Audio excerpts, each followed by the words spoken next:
Hello, it's Sunday morning. I'm here at Hillcrest Cemetery. I do a lot of headstone cleaning, and today I'm going to take you to each one I've been working on to show you a review of what I've been doing. It's not the only cemetery that I've been to, but it's closest to my house. I've been here the most, and cleaned quite a few here, and I just wanted to take you back as like a review of the last 2 years here at this particular cemetery. And I start with, well, at random, but it'll be all of them. So I never kind of cleaned them in order. I got permission before I did it, and I wouldn't always, row to row or in an order, and I'd go do other videos in between, but I always tend to clean things here more, mainly because it's the closest to my house. And I've come to really like this place as a cemetery, and I've recently purchased a lot here for myself for the future. And that empty spot over there is supposedly about where it's going to be. I'm not trying to bring you down. It's just how much I like it here. And it actually isn't my hometown from birth, but I grew up here most of my life. And I thought I'd take a few moments, because I don't do this much, where I actually talk myself. I usually don't do that. I'm not really a blogger. I just share something I really love to do with the rest of you. But I didn't really never do it before. And my mother passed away in 2013. A few years went by, and I couldn't bring myself to go see her grave. And finally, it was on her birthday one year. Finally got the strength enough to go down there, and I noticed her grave marker was dirty. I didn't want to damage it or nothing like that, so I looked it up, how to clean it. I watched videos, and I started getting interested in it. And I went to some classes at Oakland Cemetery in Atlanta. I probably took a couple of dozen of them. They had workshops, and the cemetery is so large, they kind of needed the help to keep them all clean, because it's one of the nicest cemeteries in Georgia. And I really enjoyed that. And finally I went back and I cleaned my mother's headstone. She was the first one. And then a lady at my church, I put it on YouTube. I wanted to share that experience, the first one I ever did, really.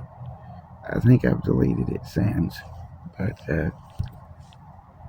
that's another reason for that.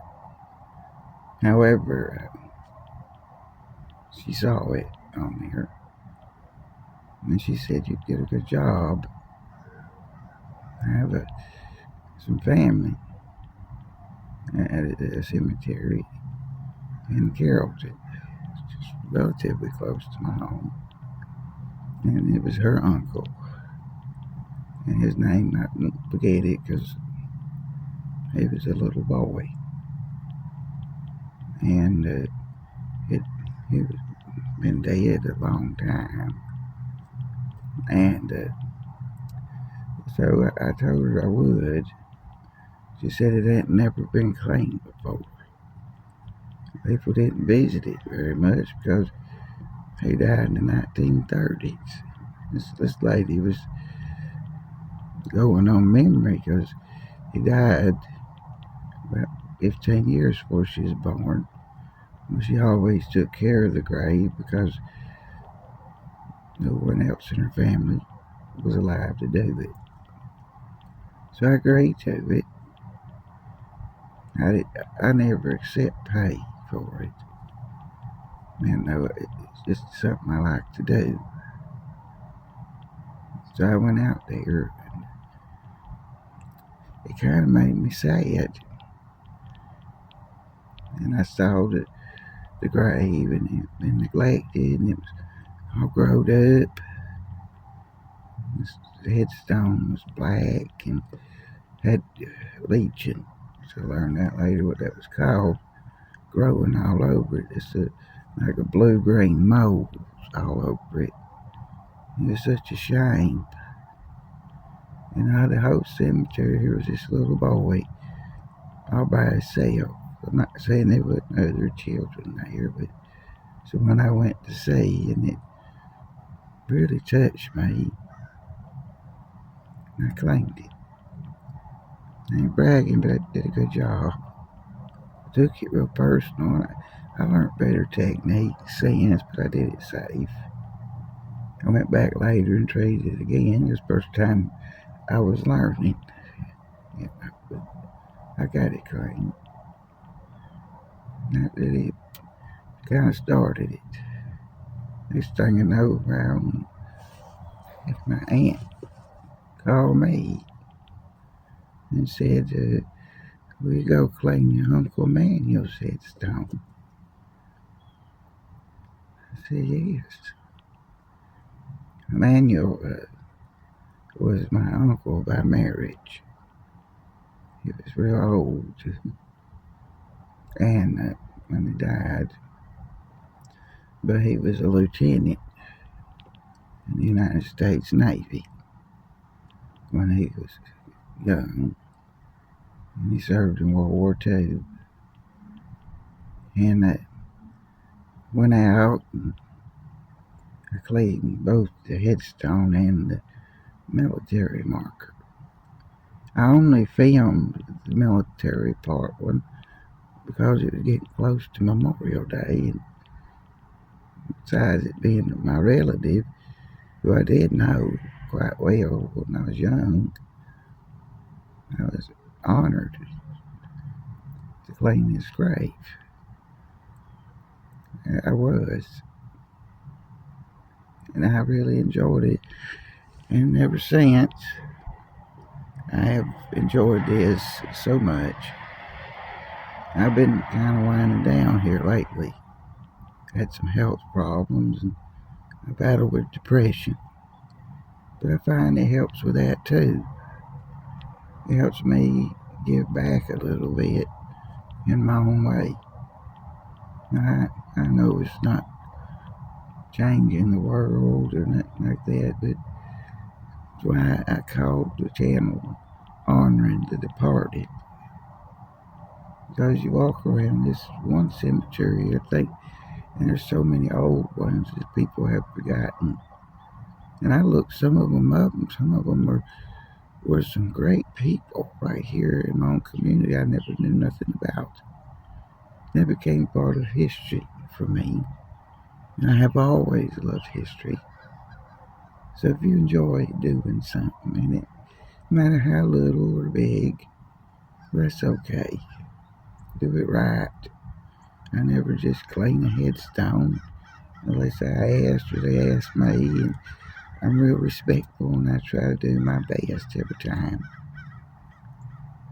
And I don't have, this is really the first talking video I've done since I did the channel. I'm kind of camera shy, honestly. But I want to thank all of you. So a lot of you have watched them, and it ain't big, and I want to thank you. Truth is, I don't know how much longer I could do it. I know you've noticed the videos are getting fewer and far between. My health problems are catching up with me. I tried to last a few videos, post some reviews of what I've already done, some sort of mini documentaries on people I admire, but the truth is I hadn't been able to get out much. And I'm not dying, I guess, but I have a lot of back damage from injuries and this and that. I had cancer for a while, and it took a toll on my body. And hopefully, I usually do better in the winter at this for some reason. I can at least do a few this fall and winter. I just want to inspire you to, it don't matter if it's little or other people don't think it's interesting. And I wasn't all that good at editing videos, but I did my best. But I thank y'all. And I'm going to do a quick review.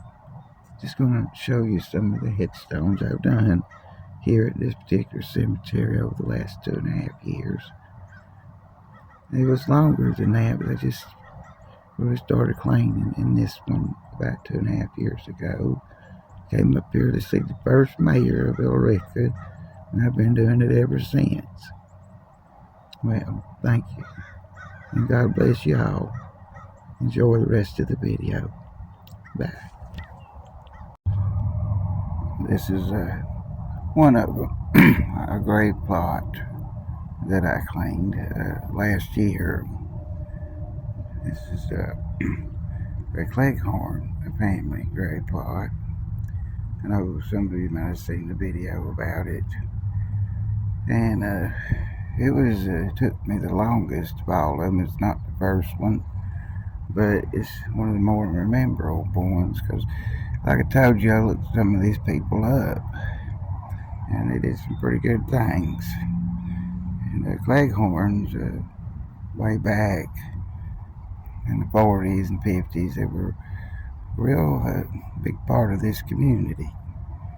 And I'll show you now, take you over here. And this first guy here, he is the patriarch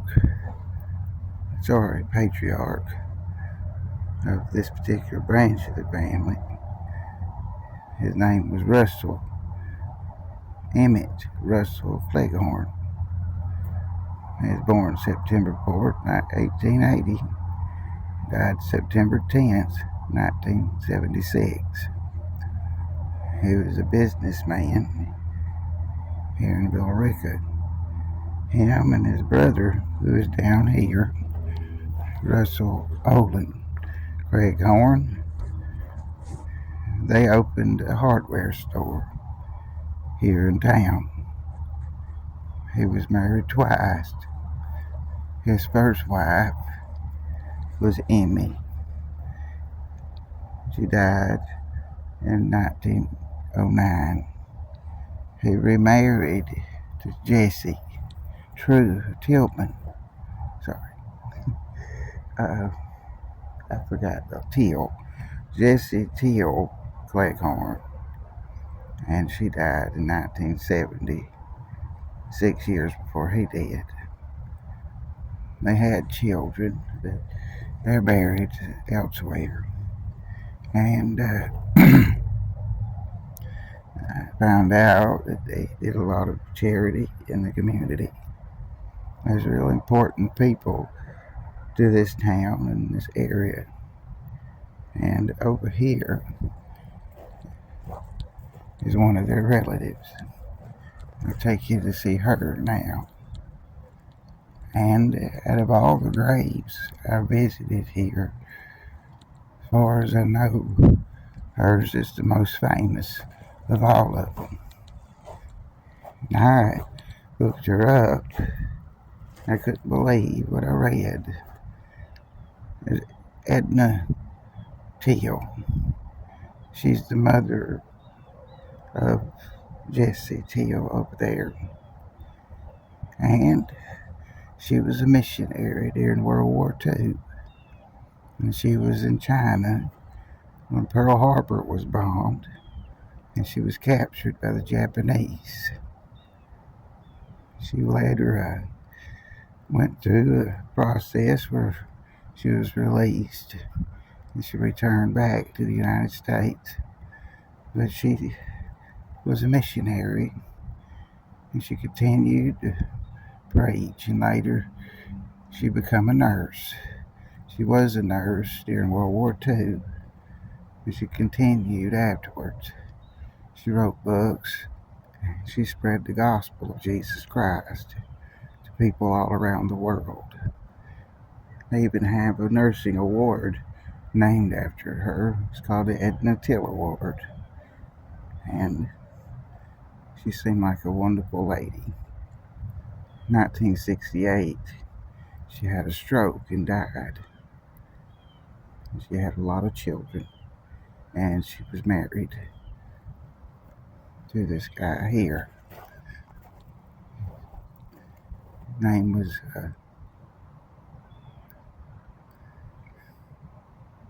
Bobby J. Teal. This was Bernice Carnes, her daughter. Furman Teal, her oldest son. And this little boy here was her son that died at 6 years old. And I'll stop here and go to the next. It's across the cemetery. Thank you. The next family grave plot I want to show you belonged to the Luther family. A lot of people has heard the name Luther because half the names, the streets, a lot of the streets are named after the main Luther who lives up the cemetery here on the end. I'll show you his later. I didn't clean his though, but he didn't need it. He was rather famous too. He was a member of the city government and did a lot to help bring this town into the 20th century. And these are his ancestors, his children and his grandchildren. John Wesley Jr., Vesta, Ollie Luther, Mary Luther. Here were some of their grandchildren: Ruth L. Orr and William E. Orr Jr. They were also a very prestigious family in the community, not simply because they're famous, because they helped so many people. He did a lot of good. I'll show you his grave momentarily. And I want to skip around a bit because of location. I'll get to him in a moment. I'm fixing to show you another grave that I claimed that's nearby me at the moment. I'll be right back. This is William Robert and Mattie P. Wynn. They were also citizens here in this community. And he was an attorney, William was, for many years here in Carroll County and around West Georgia. He also, his children also became attorneys. They're still living. Playing this one right before I did the Cleghorn plot. And it was just this one, his husband and wife. And I did claim one more here. And this is their children, and they're both infants. And from I understand, they both died in a house fire.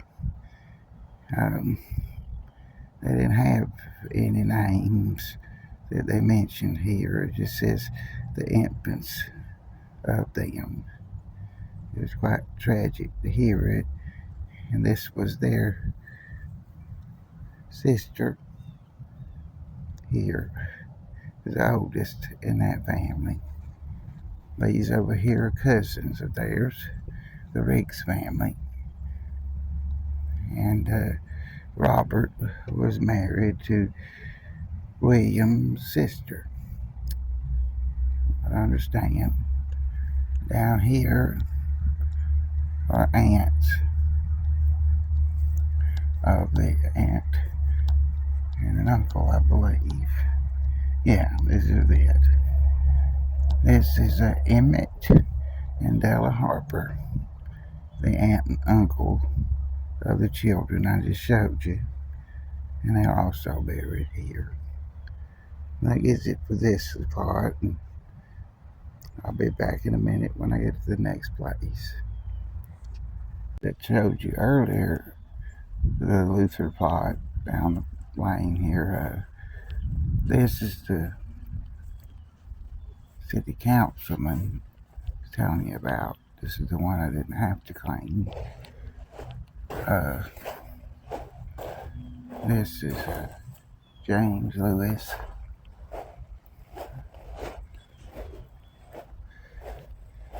This is Chris Luther, Jimmy Luther, Connie Luther. And over here is the man I'm talking about, Horace Oscar Luther. He's on the Villarica City Council, and he worked with the Commissioner's Office for many years in the Water Department. He helped establish the Water Department here in the county and the city. And this was his wife, Claudia. And this is the last of the Luthers I'll show you next. I'll go down and show you the next one. And I'll also show you the mayor's grave I first visited in just a moment. This is the Watkins grave plot. It's a small plot here for another family, and they're related to the mayor I'm about to show you. This is actually the first headstone that I cleaned in this cemetery, and I had a good time here doing it, and it was real bad. It's on the channel if you want to go back and watch it. But let me tell you a little bit about them. I try to learn. I always can find a lot of information. This is Clarence. Now, his wife was supposed to be buried here, but she wasn't. She was buried somewhere else. This is Clarence Watkins. He was a businessman here in Villarica, and he was the son of the first mayor, or the daughter, the son-in-law, of the mayor, the first mayor. Sorry, I got that wrong. And this is one of his children here, Matilda. I don't know a whole lot about what happened to the baby, but there's an infant here with the same last name. There's two of them. I don't know what happened with them, but whose children these are, because there's several generations here. Here, I don't know much about these either, but there are other relatives as well. Alright, keep with me this time, because just behind me here is the Humphreys plot, who I just told you was relatives of those. The city maintains this one. Yes, it's a Confederate flag. I'm sorry if it offends anybody, but this is Nathaniel H. Humphreys, and he was the first mayor of Villarica, Georgia. He was a Confederate officer, and he was in the 10th Regiment of the Georgia State Guard, and He died in 1909. Wasn't a whole lot about him except he was a progressive man, and that he was just trying to establish Ulrika. It had already been a municipality for a few years, and but it was already founded a few years before they elected their first mayor. Yeah, it's quite an interesting history. There's not a whole lot about his family, just little bits and pieces only about his wife and some of his children. They said he was a real religious man, but like the Times was, he was a Confederate. But he went on after that and served his city, state, and county for most of the rest of his life. And he died shortly after he left office here in Billerica. He left office in 1884 and died in 1909. I understand he was in his 80s when he died. And behind me here is his wife. There's a little about her. That's his original headstone. I'll show it to you first. That it cracked, and the city provided a new one. This is Edna Humphreys, his wife, his first lady of Billerica, and they didn't say much about her, except she was real supportive of her husband. Over here, I understand, is one of his wife's nephews, and he died in 1932. I don't know much else about him, but he was buried here alongside him. That pretty much wraps up what I've done here. There's a couple more, but I'll save that for another time. Thank y'all for joining me. And God bless you. And keep doing what you love to do. Goodbye.